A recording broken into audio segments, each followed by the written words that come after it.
Hi, everyone. Welcome to Interchange. I'm Dan Jones. Thank you so very much for joining us.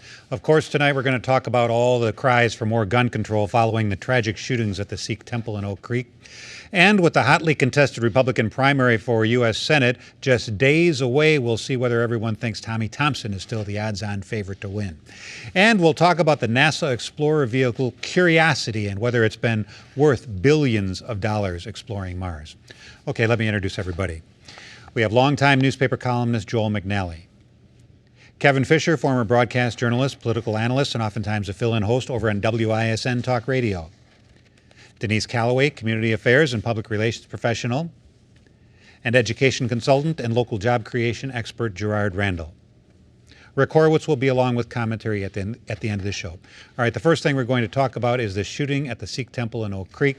I don't think ever in my life, locally at least, have I ever heard more people say that tougher gun control laws are way overdue and that maybe, Kevin, it's time to do with an outdated Second Amendment. If it's outdated, though, how has it been able to last if my facts are correctly, since 1791? Because guns are not at fault here. And the founding fathers were wise to suggest that it's not just about a military, but personal protection. No one here wants to see the horrific massacre that happened in Oak Creek. We do differ, though, on what the reaction should be and what should be done, if anything, about it. I happen to believe that gun control doesn't work. It's based on the false and foolish presumption that criminals are going to obey such laws. They don't, and they won't. Just south of us in Chicago, they're having a horrendous summer. It's a veritable shooting range down there with all kinds of murders happening, and they have some of the strictest gun measures in the country. Same in other large cities around America. In Australia, for the past 10 years, they've had gun control. The government has come in and has taken away the personal firearms of residents to the tune of over 640,000 at a price tag of $500 million to the taxpayers. And what's happened in Australia? Homicide rate, armed robberies, assault rates have increased by hundreds of percentage points. So I think this is a knee-jerk reaction. We all mean well. We don't want to see what happened in Oak Creek ever happen again. But I can't imagine the kind of law you would write and approve and pass that would stop what happened in Oak Creek last Sunday. Denise, in the news this week, we read about the Gabby Giffords shooting and a verdict in that case. We saw items about the Colorado shooting, and then this happened in Milwaukee. Is it a knee-jerk reaction, or is it a logical reaction to say maybe we'd be a safer country without any guns on the streets? Well, I think it's logical to have that discussion if you want to do everything you can to make sure we don't have an incident like this happen anywhere ever again. We talked about this very issue just a few weeks ago around the Colorado shootings, and some of us on this panel said, if we don't do something to change the gun laws in this country, it's not a matter of when this will happen, whether this will happen again, but when.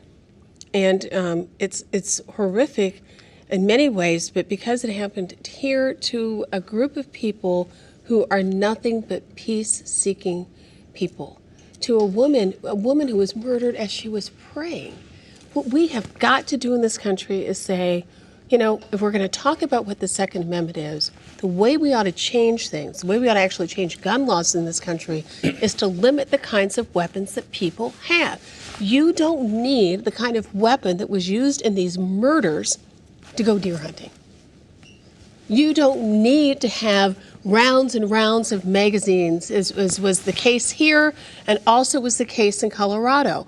You know, we've got to put some reasonable, logical limits on what people can purchase and how much ammunition people can buy. I mean, you're buying as much ammunition as this gentleman apparently had with him.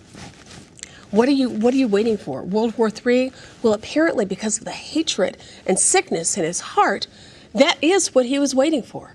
He was waiting for or looking for an opportunity to do something horrific to a group of people who had done nothing to him. We have got to get our arms around getting rid of these weapons that are designed to do nothing but cause other human beings harm or we're a country that says, you know what, these things are going to happen every once in a while, and if innocent people get murdered, well, we don't care because it's all about the right of the Second Amendment. People in this country also have a right to be able to worship without fear, to be able to go to a movie theater without fear, and as long as we have these situations where we allow people to virtually buy anything short of military weaponry, we're going to have these problems again. But are all the gun laws in the world going to stop some sick individual? It didn't stop Timothy McVeigh. He didn't need a gun. No, he blew up children and innocent people with a bomb. Yeah, that could happen. The Second Amendment has nothing to do with these massacres, which is what they are. They're human massacres, and as Denise said, they're committed with weapons that were created for human massacre. A gun that shoots 50 rounds is not for self-defense. An ammunition magazine that will allow you to pull off 100 rounds within 2 or 3 minutes. That's not self-defense. No one in this country needs to defend themselves against an army. We have armies to do that. And in fact, for a decade in the United States of America, assault weapons were banned and high-capacity ammunition magazines were banned under the assault weapon ban. And that was never challenged to the Supreme Court by the NRA or anyone else. It was never found to be unconstitutional. We had that law for 10 years, and the reason why we don't have that law, George Bush became President of the United States. And he allowed that law to expire. It was the law of the land for 10 years starting in Bill Clinton's administration. When it expired in George Bush's administration, the Republicans did not even bring it up for a vote. They just allowed it to expire. And that's why these high-capacity magazines that man used here in Milwaukee and that an insane individual used out in Colorado, that's why they were available to be purchased by mentally ill people, by hateful individuals who hated large numbers of people and wanted to kill large numbers of people. And that's got nothing to do with the Second Amendment. You have a lot of people now, though, that are saying the problem is not the Second Amendment, the problem is not guns. Maybe we should put more money into identifying these mentally ill people long before they get to this point, that every single one shows warning signs years in advance. The FBI database is one of those areas of connect. Several interesting things here. If you're deranged or hateful and resourceful, the underground market for weapons, no matter how many atrocities one can commit with different kinds of weapons, you're always going to get as much ammo as you want. You will get the sophisticated machines that you want. That market is accessible.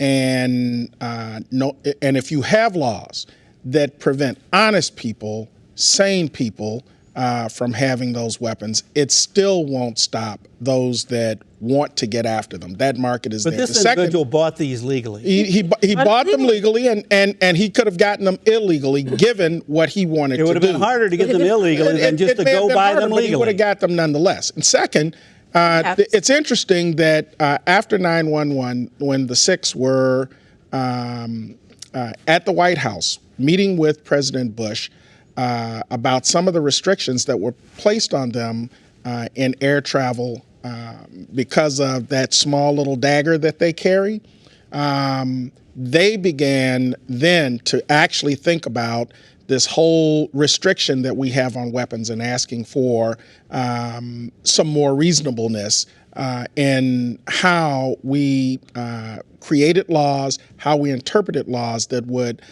prevent those kinds of weapons from being carried. In the end, I was in Brookfield at the temple at the time all this broke out in Oak Creek. It was craziness. I think law enforcement first deserves some credit because there was a coordinated effort by law enforcement to support Oak Creek. They simply did not have the capacity to deal with this rampage on their own. The second thing that I thought was worth noting that happened in Oak Creek, one of our former panelists, Eric Vaughn, was actually there assisting with the public relations, he and his wife, Faith Kohlis, in getting information out, because the kind of information that was coming out was speculative, oftentimes wrong, and so just by serendipity, there was some assistance given from all quarters of our community to help in ways unimaginable to make sure that this tragedy was reported fairly. All right. Next topic. Let's talk about the Republican primary in the U.S. Senate race to replace Herb Kohl. And before I forget, the candidates are going to debate, and you can watch that debate tonight, Friday night, on Milwaukee Public TV's 36.1 channel. Well, the election is just days away. Is Tommy Thompson still the odds-on favorite to win this thing, and then to win again when he faces Tammy Baldwin? I don't know, and I don't know anybody who does. There's such a large group of undecided. You can see from the different polls that have been taken leading up to it that the dynamics are changing. Obviously, because of all the negative advertising, all of the ugly attacks between the candidates. I mean, it's been a bloodbath. It's been ugly to watch, and they're all pretty complicit in that. So I don't think the primary is doing whoever is the ultimate candidate much good. I think it's probably doing a lot of damage to whoever it is. Most of us have assumed that Tommy was going to be the nominee just on name recognition and his long, successful political career, both here and in George Bush's cabinet. But he is kind of old news. And you've got a young guy who hasn't lived in Wisconsin for a quarter of a century, but flew in here because he heard we were stupid enough to elect somebody who was a millionaire who put lots of money on television, and he thought he could do it again, and maybe he can, Eric Hovde. And Newman keeps running and running until something happens, and we all hope what happens is he'll go away. And Fitzgerald has the whole legislature ugliness behind, in his background. So it's quite a collection of candidates. If I could figure out which one was the weakest, I'd vote for him, but I can't figure it out. Do you think Thompson, is it a given that he would beat Tammy Baldwin? No, I don't think it is. I think when people talk about Governor Thompson, they talk about, what he did. And what he did legislatively for Wisconsin was so many years ago that there's some young people who are eligible to vote that they don't have that knowledge base. They don't. I think that Tammy Baldwin is going to be a strong candidate. If you take a look at the ads that she's been running, she's had that luxury, because she doesn't have a primary, of being able to create some ads and run some ads that introduce her to this community, to the larger state, and allow them to see her as someone who cares deeply about jobs in Wisconsin, someone who cares deeply about making sure that senior citizens in this state, in this country, are able to access the health care that they need, and someone who's very committed to being a strong representative for the state of Wisconsin. Not to be the most conservative, because that's what we have that's going on now in the Republican primary. Who's the most conservative? Tammy Baldwin has said, as her campaign says, I found the slogan a little interesting, that she's standing up for what's right, that she's standing up, which is the slogan of a rather popular right-wing radio station announcer here. So what she's been able to do is establish herself as a good, strong candidate. And I think Tommy Thompson, should he move on, will find himself really challenged by that. And the other thing that's going to happen is, Tammy Baldwin's been focusing on herself. If Governor Thompson is the nominee that comes out of this, there's going to be a lot that's going to come out in terms of what kind of shape he left Wisconsin in fiscally when he left. But history has proven that Wisconsin likes Tommy Thompson. Wisconsin knows Tommy Thompson. Which gray suit are you talking to? Oh my God, you're even dressing alike.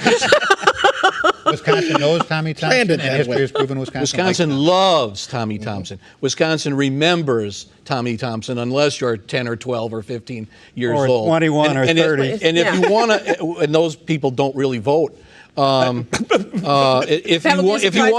you want to attack Tommy Thompson because he's old, all right, he's 70. Let's clear. That's not what anybody did over here. Just cut that out, Kevin. He's 70 years old, but he's in terrific shape, and you're not going to outwork him. You're not going to out-hustle him. Right. You're not going to out-campaign him. In primaries, it's the red meat eaters that come out, and that includes the senior citizens who would find a way to get to the polls no matter what. I said on the program a couple of weeks ago that it's his to lose, and it still is, I believe. There have been 15 polls taken, and in 12 of the 15 polls, he's ahead by an average of 7 points. It has tightened up because, as Joel said, you know, in a fashion that's not typical of Republicans, they have gotten mean and nasty, and particularly Eric Hovde and Mark Newman, who saw that they were not hopelessly behind, but significantly behind. So they threw everything they could at Tommy Thompson. He felt the need to respond, and now you have this tightening of the race. I think they're all excellent, high-quality candidates. They really are similar, with the exception of maybe one issue, and that's Afghanistan. Hovde wants to cut and run; the others want to stay. And I think once this primary is over and the focus is on big spender, big taxer, she has no legislative record. All we've really heard about her in every news report and every interview she's done is, you know, I'm a lesbian. Okay, Kevin, that fine, is both fine. inaccurate and said in a really mean-spirited no, it's way. Not. She's yes, very proud it of it. is. She wears it on her sleeve. And But don't say that's all that people write about her, because that's not correct. It's all in the newspapers. Yeah, but that's the media for you. Once the focus turns on Tammy Baldwin, you're going to see a united front among Republicans, no matter who wins. And I can't see a state that sent Scott Walker for a second time to the governor's mansion, voting for Tammy Baldwin over any of these four gentlemen. And Walker has kind of stayed out of it, but now the commercials are running where Margaret Farrow is quoting Walker in the paper, and it's kind of like an underhanded way to support Thompson. Well, he hasn't denied it. There are several dynamics at play here. One of them, among the Republicans, and Denise referenced it, there won't be anything left to throw at Thompson if he is the nominee, because they've already thrown it at each other. So whatever Baldwin has available to her, either it won't be true or it will already have been said. And those messages may very well be reinforced then as well. You can reinforce those things that were the negatives, but trust me, there will be responses to those. No doubt. On both sides. The other is, yes, it will be a tight race because Baldwin will be well funded, and this state does have a liberal bent to it. She has support there. She has a lot of national support that will come in for her, and I do believe that will make a tight race because of her pairing with the president, who still has an advantage in this state. I do think that Thompson is going to pull it out for this reason. It comes down now to a ground game. This is the weekend. You marshal all those people who've said they're going to support you. He has loyalty on his side. Hovde, being a newcomer, has not engendered loyalty. He's engendered fascination. And fascination doesn't always go out and vote. If it does, he's got to have one heck of a ground game in order to get them out to support him, and I just think that the Thompson machine is better. Had Newman the kind of support early on and deeply from the Tea Party organizers, I think he would have been more of a factor. I wouldn't be surprised if he came in second, to be perfectly honest, because of the support that he does have from them. All right. Next topic, shifting gears. After a very long trip, the NASA Explorer vehicle Curiosity has landed on the surface of Mars. It will be there gathering information, we're told, for about 2 years. It is a $2.5 billion project, and this is the 7th time that NASA has landed a craft on Mars. Is it terribly ignorant to wonder if maybe we spend too much on the space program? Anytime you even bring that up, everybody's like, well, you're a Cro-Magnon. I've said that for a long time, so I guess I'm terribly ignorant. You know, that truthfully, I would much rather we spend billions and trillions of dollars on education, on health care, on the needs in this country. At the same time, I truthfully have to say that, at least in the early years, to me, the space program was both a great national value in some of the technology we learned going to the moon, but I also thought it was a spiritual value in that when we saw those pictures from space of the Earth and how small it was, and you know how we really are all connected here, I found that very moving, and I was hoping that it would change our whole attitude. And instead, you know, the wars go on, and the robbing of the poor goes on, and you know, over and over. But I think it has great scientific value. I do think that they're probably on the right track now. Going towards robots and mechanical things to put into space, not to risk human life, which, you know, we lost some in the space program, but that we're acquiring knowledge. But boy, I have a lot of other priorities too that I would like to see government spend money on. They asked a scientist in Madison the other day, is it worth $2.5 billion? And he said, how can you put a price tag on the quest for knowledge?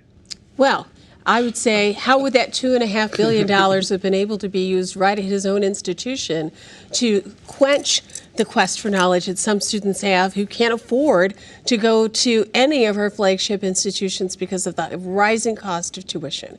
I think it's fascinating. You know, it's interesting to look at, to see people get all excited about it. I guess there's a bit of national pride in the fact that we're doing this. But I have to agree with Joel. I think there are other ways that we could have spent this money. And really, do we need to send 7 different? I mean, what are we looking for on Mars that we haven't been able to find? Sometimes we're told it's to determine if there had been previous life on. Well, yeah, great. Yeah, that would be helpful for us. Can we just look for candy wrappers and litter instead? Yeah, we need to spend that kind of money.